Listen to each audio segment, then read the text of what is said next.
Darakta Aminu S. Bono ya bayyana yadda motarsa Mercedes C180 ta ƙone ƙurmus. Adam A. Zango ya magantu biyo bayan huɗubar shehin malami Dr. Idris Abdulaziz Bauchi. Darakta a masana'antar Kannywood Aminu S. Bono ya bayyana wa mujallar Fim dalilin ƙonewar motarsa ƙurmus a daren jiya Juma'a. Malam Aminu ya ce ibtila'in ya faru ne a garin Jos, jihar Filato, lokacin da ya je bikin wani ɗaya daga cikin yaransa. Ya ce mun je wajen dina muna kan hanyar dawowa zuwa wajen ƙwallon ƙafa. Kawai motar ta kama da wuta kuma nan take ta ƙone ƙurmus.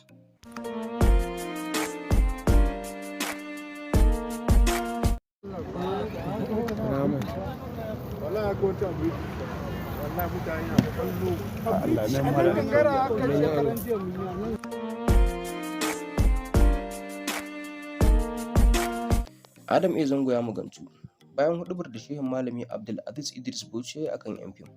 Duk da wannan ba ita bace huɗuba ta farko akan 'yan fim, sai dai wannan ita ce ta farko wacce ɗaya daga cikin 'yan fim kuma babban gwarzo wato Adam A. Zango ya goyi bayan abin da ya faɗi, kuma ya ƙara da jan hankalin abokan sana'arsu da ya kamata su gyara kurakuran da suke aikatawa.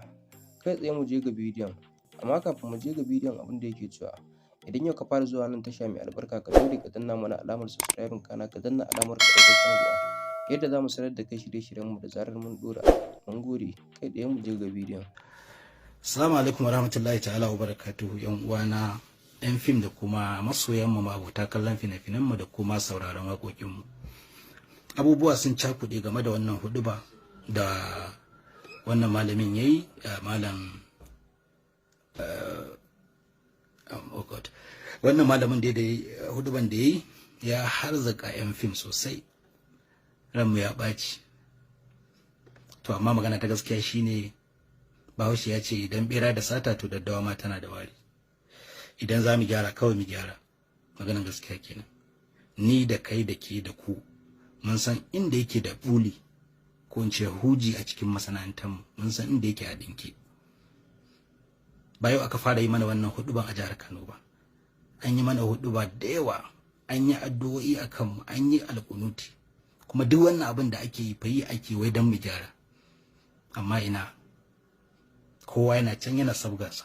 Idan kaga in fim sun haɗa cincirindo a wuri, to za a ba mu kuɗi ne ko kuma biki ne na ɗan uwanmu ɗan fim, za mu zo mu caccashe a taka rawa, ko kuma mutuwa akai. Shi kanshi mutuwan idan ba babban jarumi bane ko babban producer ko director ya rasu, ba za ka ga cincirin da yan fim ba, sai dai makusantarsa. Ka sani, na sani, kin sani.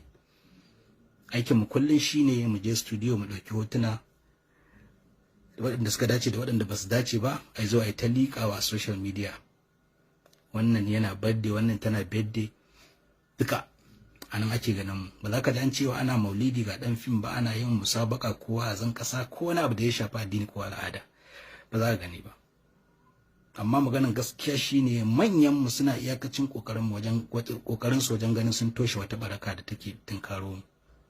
Idan suka kira meeting domin a zauna a tattauna kan wani abu da zai iya jawo mana tashin hankali ko kuma jawo mana matsala cikin al'umma, wallahi ba za ka ga dan fim ba. Sai dai su da su zauna su meeting da wasu kalilan wanda suka amsa kiran. Amma ba za ka ga, musamman matanmu, ba za ka taɓa ganin su a gurin da aka ce taron 'yan fim bane yau za a yi a guri kaɗa domin a ja hankalinsu akan wani abu da mutanen gari ko in ce masu kallon mu suke ganin ba daidai bane a gyara. Ba za ka gan su ba, ko in ce ba za ka gan mu ba. Amma dai kowa a cikin 'yan fim, mutane da yawa suna da iyali, mata da 'ya'ya, manyan babban gida ma in ce malamai, wasu ma iyayensu malamai ne sosai, wasu kuma masu sarauta ne ma da shauransu. To idan muna tunanin cewa an san fuskar mu a duniya, duk abin da muka yi za a kalla, to mummunan abin da muke aikatawa ma za a kalle shi a duniya, ko kana so ko baka so. Me mafita? Mu gyara fakat.